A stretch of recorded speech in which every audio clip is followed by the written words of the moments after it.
You're watching the 574 and More with Casey Daniels on Fox, Michiana. Good morning, and coming up on the 574 and More on October 5th is Over the Edge, which benefits Youth Service Bureau. And joining us this morning is Christina McGovern, who's the Director of Youth Service Bureau. And let's talk about it. What is Youth Service Bureau? So I think the best way to think about YSB is that we are connectors for youth in the community ages 12 to 24 who have kind of had their foundations rocked by homelessness, by abuse, by trauma, and we're there to kind of help rebuild their lives and get them on a track to self-sufficiency and success, and we do that in a variety of different ways. Well, let's talk about some of those ways. Sure. What are they? Sure. So for example, one of the things you have to do first is we have a lot of young people who are in situations that are very unsafe. So we have multiple ways for them to connect. We have our emergency youth shelter, Safe Station, which a lot of people are familiar with, and then we also have ways for them to connect with us. So for example, we have the Safe Place program.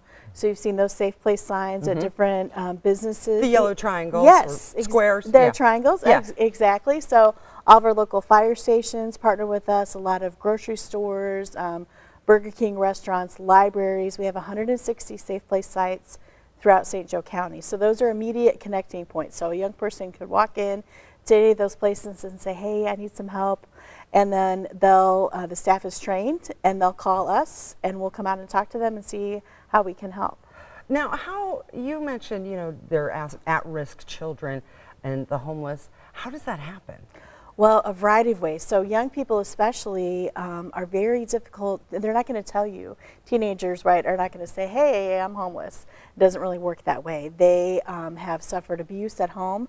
They've suffered neglect sometimes, and sometimes leaving home and running away seems to be a much safer alternative than staying in the home. And so there are a variety of reasons why young people experience homelessness. And the thing that we try to do is make sure that we connect with them so they can have that immediate safety.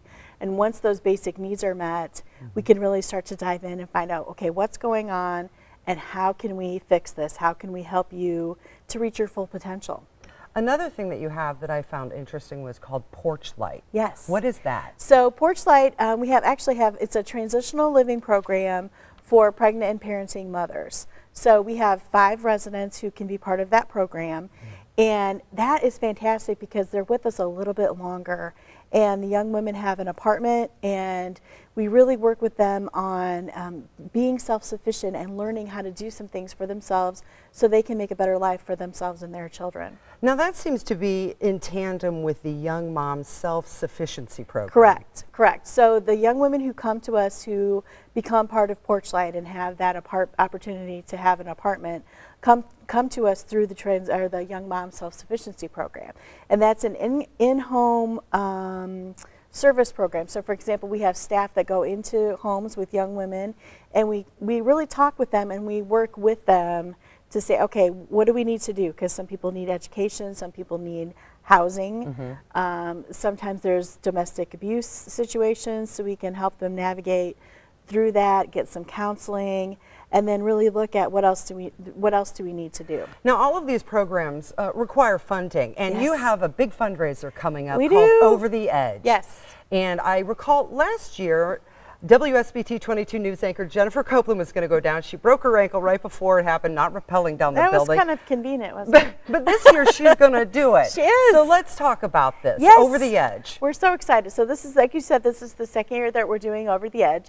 And it is just like it sounds. We have multiple people. We have actually over 60 edgers this year who have agreed to raise money. So each person who goes over the edge raises at least $1,000 or more. And we actually have a couple edgers who have raised over $9,000. It's Wow. amazing.